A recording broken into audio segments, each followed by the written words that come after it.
मौजूदा उपचुनाव में इनेलो 5 टेंडर इंडियन नेशनल लोकदल पार्टी जो है यहाँ से लगातार 77 से लेकर के 2005 तक हमारा प्रत्याशी चुनाव जीतता रहा है। पिछले 3 चुनाव में बड़े थोड़े कम मार्जिन से हमारा प्रत्याशी चुनाव हारता है। ये तो मीडिया ने एक प्रचार शुरू कर दिया कि भूपेंद्र सिंह हुड्डा का गढ़ है। हुड्डा का गढ़ होता है तो फिर हुड्डा पहले क्यों नहीं चुनाव जीता?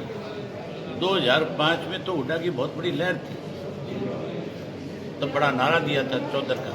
उस वक्त में भी हमारा प्रत्याशी यहाँ से चुनाव जीत करके गया। अब भी जो है इस चुनाव में भी हमारा ही प्रत्याशी विजयी होगा। जिस ढंग से कांग्रेस के रात के 1:30 बजे तक आपस में जूट बज रहे थे, वो तो यही नहीं तय कर पाए कि किसको चुनाव लड़ाना है। उनमें आज भी आपसे इतना बड़ा विवाद है कि लोग जो है उनके उस विवाद से परेशान हैं।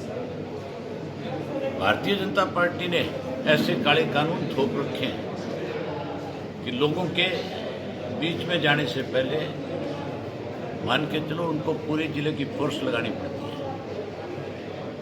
और हर गांव का बच्चा जो है जो खेती करने वाला है आज बीजेपी का विरोध करता है। इस चुनाव के अंदर लोग इस बात पे मोहर लगाएंगे कि भारतीय जनता पार्टी फिर सत्ता से बाहर। सर पूरे देश को एक मैसेज देंगे कि हरियाणा के किसान ने इन बिलों के विरोध के अंदर बीजेपी के अगेंस्ट अपनी मोहर लगा करके भाजपा को सत्ता से बाहर करने में बड़ी भूमिका निभाने का काम किया। इस चुनाव के नतीजे के बाद आप देखना समीकरण बहुत बदले। टिकट कौन कौन मांगने आया सर इनेलो से? अभी जो बाकी कैंडिडेट हैं कौन कौन संपर्क किए जिसने टिकट मांगी हो आपसे आगे? कौन से कैंडिडेटों की बात कर रहे हैं? हमने किसी भी, हमारी पार्टी का एक फैसला है कि कोई व्यक्ति किसी भी दूसरी पार्टी का मेंबर और उसको वहाँ टिकट ना मिले, अगर वो हमारी पार्टी में आता है तो हम पार्टी में तो उसको ज्वाइन कराएंगे, उसका स्वागत करेंगे, लेकिन हम उस पर ये भरोसा नहीं करेंगे कि हम इसको अपनी टिकट देंगे। जो उनका भरोसेमंद नहीं रहा वो हमारा कैसे हो जाएगा?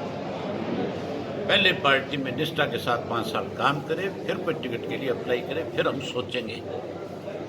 इतनी सस्ती लोकदल की टिकट नहीं है। जिन लोगों ने ऐसे टिकटें बांटी थी आज उनके राजनीतिक हालात देख लो नहीं क्या है। किस तरह से उनके एमएलए जो है आज अपनी ही पार्टी को लेकर मीडिया के रूबरू होकर के किस तरह की भाषा का प्रयोग करते हैं। निष्ठावान कार्यकर्ता होगा, निष्ठावान साथी होगा तो वो पार्टी की इमेज खराब करने के बजाय बढ़ाएगा। सर, जिस तरह से कांग्रेस के कैंडिडेट की अभी घोषणा हुई है, वो कह रहे हैं कि सज्जन ने कैंडिडेट थोपा है, उनकी चली नहीं है। आप खुद ये बात मानते हो ना कि कांग्रेस में जूत बजा हुआ है, तो जिस पार्टी में आपस में जूत बजा होगा लोग उस पर कैसे विश्वास करेंगे? अब लोग सबक सिखाएंगे। टक्कर किस किस की मान रहे हैं सर सारे इन्हें लोग? अब किससे रहने वाली है? कांग्रेस तो जैसे जूत बजा के मैंने बता दिया आपको कि बीजेपी की जमाने जब्त होगी, कांग्रेस के हमारे बीच में चुनाव रहेगा। हमारा कार्यकर्ता जो है वो अंत है मेहनती है, वो उस चुनाव के नतीजे को बदलने में बड़ी भूमिका निभाएगा।